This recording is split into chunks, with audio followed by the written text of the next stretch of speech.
अगर आप भी ऐसे लोगों में से शामिल हैं जिनको देश से कोई लेना देना नहीं, धर्म से कोई लेना देना नहीं, संस्कृति से कोई लेना देना नहीं, केवल उनका काम है खाना पीना सोना बच्चे पैदा करना, तो आप इस वीडियो से दूर रहें, वही अच्छा है। अब अगर आप अभी वीडियो देख रहे हैं, इसका मतलब यह है कि आपको अपने देश धर्म संस्कृति से थोड़ा बहुत लगाव जरूर है। हो सकता है ज्यादा लगाव होगा, अच्छी बात है। अब मुझे ये बताइए, आजकल जो लोग हैं सब मॉडर्न लोग हो चुके हैं। गुरुकुल, ये वर्ड सुनते ही सबसे पहले आपके दिमाग में क्या आता है? स्वाहा, संस्कृत मंत्र, यज्ञ, हवन, और आउटपुट क्या निकलता है? तिलक लगाया व्यक्ति जो कुछ कुछ गुड़गुड़ाते रहता है संस्कृत में, राइट? कुछ लोग आप लोग बोलेंगे कि हाँ, एक आध विद्वान का झलक आता है हमारे मन में, या कुछ ऐसा ही। कुछ लोग यही मानते हैं कि गुरुकुल आज एग्जिस्टेंस में नहीं है। उसका बहुत बड़ा कारण यही है कि उस पर दम नहीं था। अगर उसमें दम रहता तो आज भी वो एग्जिस्ट करता। लेकिन पहली बात यह हमारी बहुत बड़ी गलतफहमी है कि गुरुकुल पूरी तरह से नष्ट हो चुके हैं। आज भी कई गुरुकुल चल रहे हैं, कुछ पाखंड वाले चल रहे हैं, कुछ ओरिजिनल वाले चल रहे हैं, लेकिन let's not talk about that right now.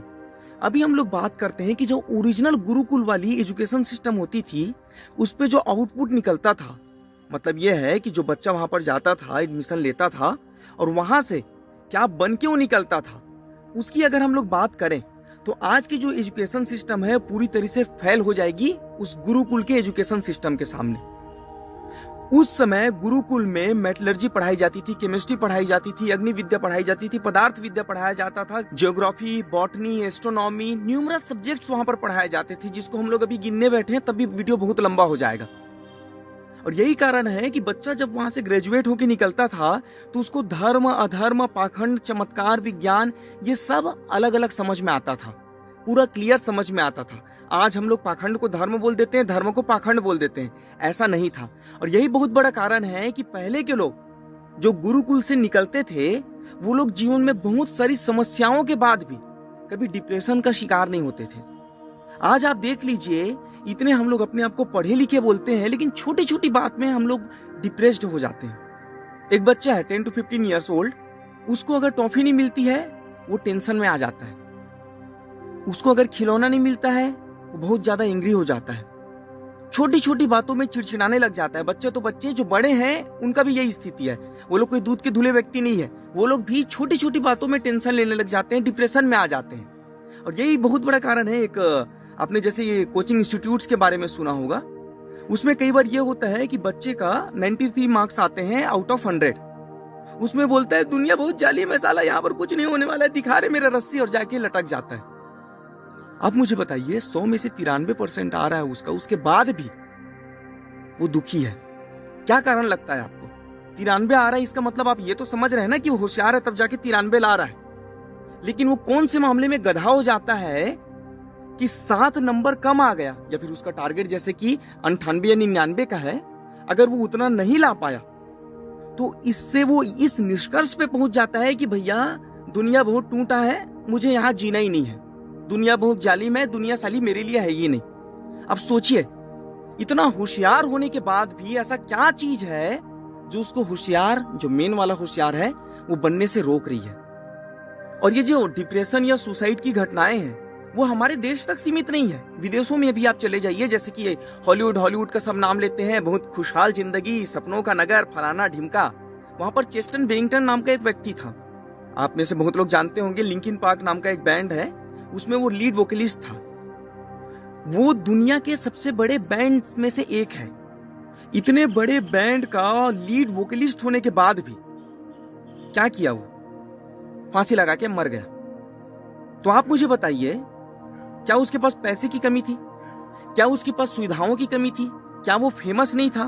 क्या उसके पास काम नहीं थे? क्या वो एजुकेटेड नहीं था?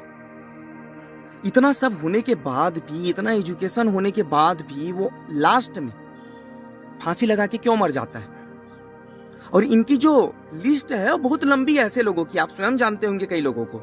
उनके पास किसी चीज की कमी नहीं थी, उसके बाद भी लोग निपट जाते हैं। बहुत पढ़े लिखे लोग, ऐसा नहीं कि जो गधे गंवार करके बोला जाता है ऐसे लोग नहीं ना, बहुत पढ़े लिखे लोग। तो आप मुझे बताइए, इतने पढ़े लिखे होने के बावजूद ऐसी क्या चीज की कमी थी उनमें जो लोग डिप्रेशन के शिकार हो जाते थे? आज 4-4 बिता के बच्चे लोग छोटी छोटी बातों में पूरा घर जो है अपने सर पे उठा लेते हैं।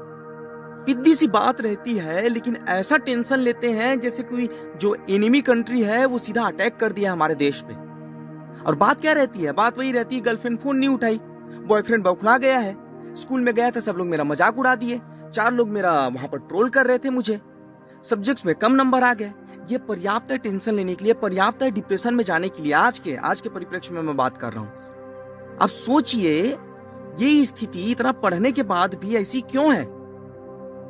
ये जो टेंशन लेने वाली बात है वो आज के एजुकेशन सिस्टम में जरूर होती है, लेकिन गुरुकुल की एजुकेशन सिस्टम में ये नहीं होता था। वहां पर जब बच्चे पढ़ के निकलते थे तो वो खुशहाल जीवन जीने के लिए आगे बढ़ते थे। उनके जीवन में जैसे कि मैं बोल रहा हूं कि कई समस्याएं आ सकती है, उसके बाद भी वो लोग डिप्रेस्ड नहीं होते थे। कारण क्या है?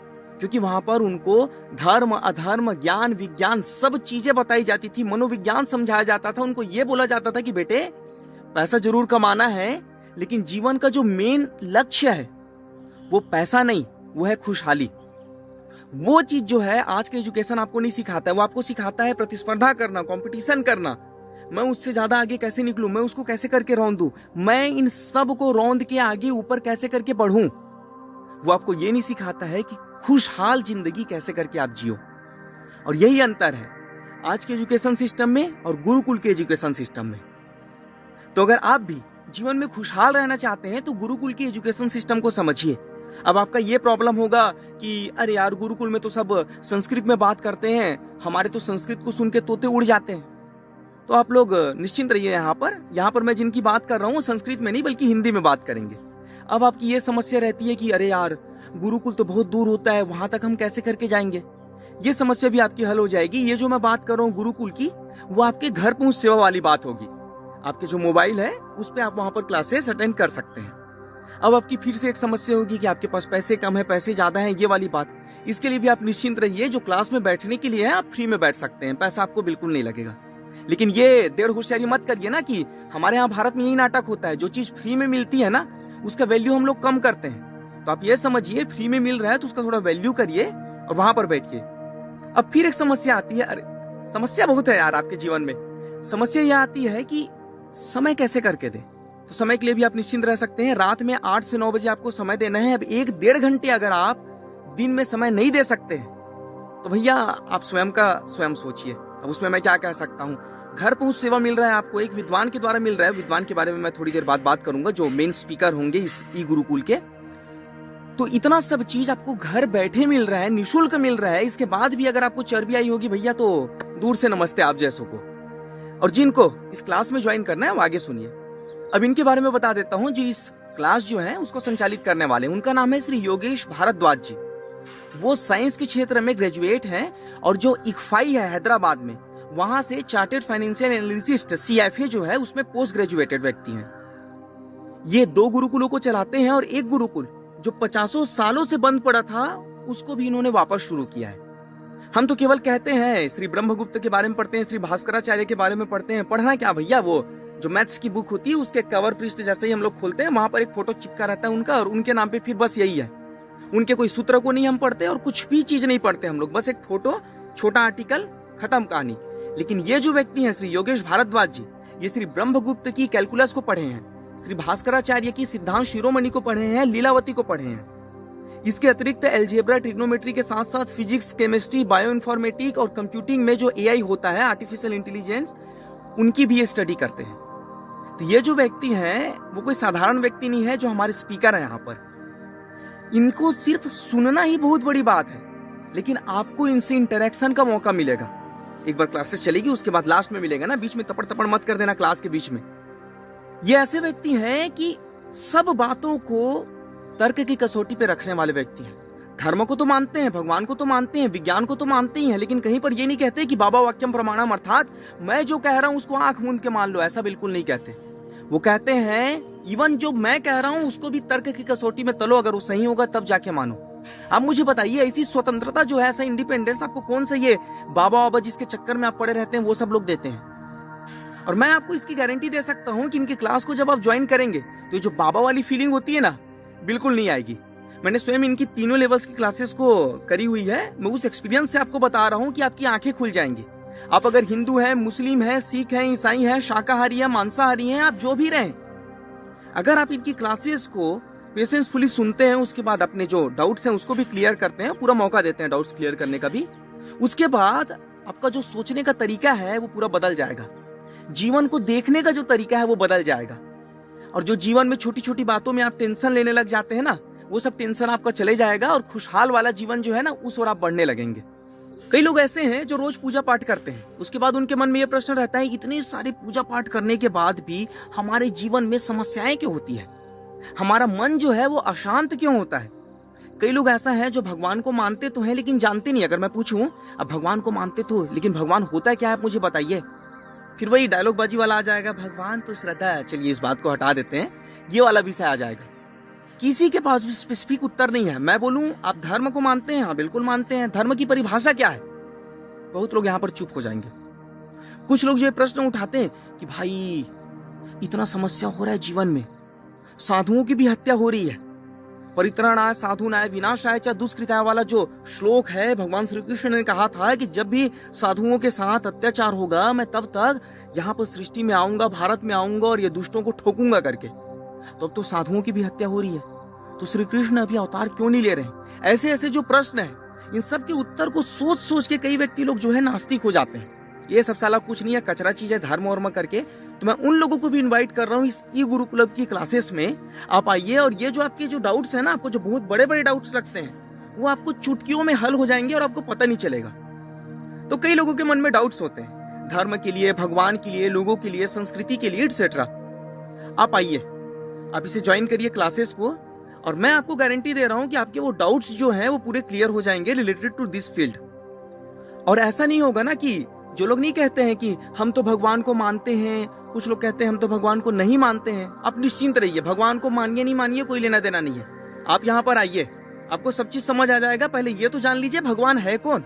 मानना ना मानना जो है वो बात की बात है। तो कई लोग जो कहते हैं हमें साइंस की भाषा में समझाओ, निश्चिंत रहिए, आपको साइंस की भाषा में समझाया जाएगा।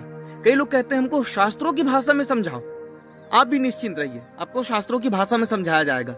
मतलब आप ये समझ लीजिए, चाहे आप पौराणिक हो, चाहे आप वेदों को मानने वाले हो, चाहे आप ईसाई हो, चाहे आप मुस्लिम हो, आपको इस प्रकार से समझाया जाएगा कि आप सेटिस्फाई हो जाएंगे अगर आप स्वस्थ मस्तिष्क से सोचने के लिए तैयार हैं। तो अगर आप पहले से नहीं भैया हम तो इस चीज को मानते हैं ऐसा करके सोचेंगे, तो मैं आपका गारंटी नहीं ले सकता। अगर आप स्वस्थ मस्तिष्क से सोचने के लिए तैयार हैं तो आप समझिए कि आपकी सोच जरूर बदलेगी। उसके बाद एक प्रश्न आता है कि इस क्लासेस को कौन कौन से लोग ज्वाइन करें, कौन से एज ग्रुप के लोग ज्वाइन करें। कोई फर्क नहीं पड़ता आप कितने साल के हैं, कितनी उम्र है आपकी। आप अगर सोचने में सक्षम है, if you are able to think, you are welcome in this class. अब आगे एक और मुद्दा रख देता हूं आपके सामने। क्लास के जो स्पीकर हैं श्री योगेश भारद्वाज जी, तो हमारे यहाँ भारत में यह परंपरा रही है किसी को भी सुनने से पहले आप उनकी परीक्षा कर लीजिए। किसी को भी आंख मूंद के गुरु आचार्य फलाना ढिमका ये कुछ मत मानिए, पहले उनको परखिए, अगर वो सही लगे तो फिर आगे की बात करिए। तो आप इनके विचारों को सुनने के लिए यूट्यूब पे जाइए, तो आप वहां पर सर्च कर सकते हैं योगेश भारद्वाज।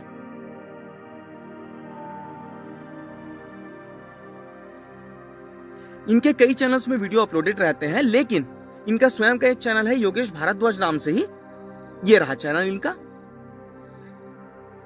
इसमें इनके सभी वीडियोस आपको मिल जाएंगे। इस चैनल को सब्सक्राइब कर लीजिए ताकि ये जो भी वीडियोस डाले वो आप तक पहुंच भी जाए और आपको खोजने के लिए मेहनत ना करना पड़े। अब इस ई गुरुकुलम वाली बात में वापस आ जाता हूं मैं।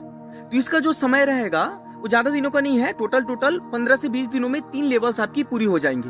रात को आपको 8 से 9 बजे, 9:15 ज्यादा से ज्यादा यहाँ तक का समय रिजर्व रखना है। क्लास में ज्वाइन करने के लिए आपको सबसे पहले गूगल मीट जो है वो इंस्टॉल करना पड़ेगा। बहुत सरल चीज है, अगर आपसे नहीं बनता है तो जो आजकल के बच्चे लोग बहुत होशियार रहते हैं उनसे आप करा लीजिए। उसके बाद आप में से कई लोग ये प्रश्न पूछेंगे कि इस क्लास में जुड़ने के लिए लिंक कहाँ से मिलेंगे। तो ज्यादा हड़बड़ाने की बात नहीं है, ये जो वीडियो आपको जिस किसी ने भी भेजा है या जिसके भी आप स्टेटस या जिस माध्यम से आप देख रहे हैं, उनसे आप डायरेक्ट मांग लीजिए या उनसे डायरेक्ट बात करिए कि हमको इस क्लास में जुड़ना है, आगे की प्रोसेस बताइए करके। वो आपको एक लिंक दे देंगे, वहां पर आप क्लिक करके जुड़ जाएंगे। ये जो समय मैं बताया हूँ रात के 8 बजे से 9 बजे के बीच जुड़ना आपको है, 8 बजे से 5-10 मिनट पहले। लेकिन आप ये समझिए ना, अगर आप ये सोचेंगे कि मैं क्लास 1 मिस कर देता हूँ, क्लास 2 मिस कर देता हूँ, उसके बाद क्लास 3 या क्लास 4 में चले जाऊंगा करके 5वें-6वें दिन वाले में, तो इसमें आपको थोड़ी समस्या होगी। समझ में आएगा, लेकिन अगर आप शुरू से जुड़े रहेंगे तो आपको पूरा सब चीज लाइन से समझ आते जाएगा, क्योंकि कुछ जो चीजें हैं वो इंटरकनेक्टेड होती है क्लासेस की। तो आप प्रयास करिए कि शुरू से जुड़िए। तो लास्ट में मैं आपको यही कहूंगा कि आप चाहे किसी भी रिलीजन को मानते हो, कोई बात नहीं है। ये जो क्लासेस है वो किसी एक संप्रदाय के लिए नहीं है, ये क्लासेस जो है वो राष्ट्र के लिए है। तो अगर आपको अपने राष्ट्र से प्रेम है तो आइए जुड़िए, एक बार जुड़िए, ये क्लास को पेशेंसफुली सुनिए, आपकी सोच नहीं बदलेगी तो कहिएगा।